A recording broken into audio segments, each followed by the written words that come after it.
दिन पर आज मुढ़ीटा एमती पाग करके खाइली। मन पड़गला मोर प्लस टू बेलर कथा। जितेबाला प्लस टू करूँ आम सांग मैंने समस्त कौन करूँ ना मुढ़ी एमती दलिकी खाई पलाऊ। कहीं हस्टेल जेहेतु बेस किसी करके खाई हुए से जहाँ हो खाई पी देकी पुओ को हस्पिटाल नहीं बाहरी जाइलु पुरी। कहीं देहटा टी भल नाला जेहेतु शीत दिन चलती ठंडाटा तो छाड़ू ही ना। बाटर गोटे जगार रहीकि दहीबरा खाइबू बोलिकी बाहर बेलू देखला बेलू रोड सेपटे जाए से जहाँ हो दहीबरा खाई आम घर को रिटर्न कर जाइलु। घर को रिटर्न कर देखला बेलू माँ तरकारी पत्र पाई प्रिपेरेसन चलती। मुझे कौन कल मसला बाटिक माँ को देदेली। माँ एपटे कौन कर कदली आलू भाजी बोलिकी मसला देकी मसला पकईदे। एपटे मुझे कौन कल अंडा कषा हम बोलिकी मसला सजाड़ा सजड़ी करके थोदेली।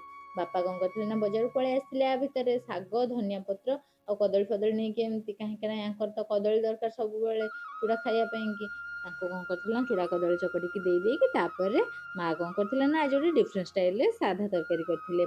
मु साधा तरकारी कले कौन करे ना परिवा को आग भाजिकी रखिदिए तापर मसला को कषिकी परिया को पकईकी अल्प टिके जस्ट कषिकी पानी दे दिए।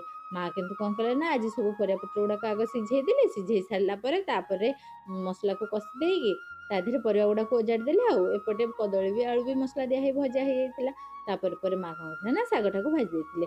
माँ शाग भाजी सारापर मु चली जाइली मोर अंडा कषा करी बोलिकी प्रिपरेसन करने मु करे कि ये मझे मझे आसिक खाली टे पिठा टिके मार दे कौन ना मुझे कर मसलाटा जमी कषिगला बोलिकी आलू को सिझेकी रखी सिझेकी भाजी देती आलू को पकईकी कषि देती। आलू अल्प समय कषिला अंडाटा को भाजिकी रखी सेटा को भी पकई कषिदेली। मुझे अंडा कषि सारा बेलू आसिक कौन दौन दौन टे पिठा घड़िका मुझे कषिदेवी कहले हो ठीक अच्छे नियो से जाऊ एमती रेडी होता अंडा कषा तापर समस्त खाया को बाढ़ी देती।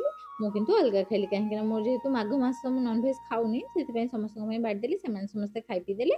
तापर कौन करथिल ना मो पुओ जाली जाइथिला ता गछ को कुकुर भांगी देथिला बोली लगेया से भारी गछ प्रिय। आपण माने भी एमती गछ प्रिय कि कमेंट माध्यम जणाइबे। Please like share and subscribe. जदि फेसबुक रे देखुतांती फॉलो करने को भूलिबेनी। रहूछि बाय बाय।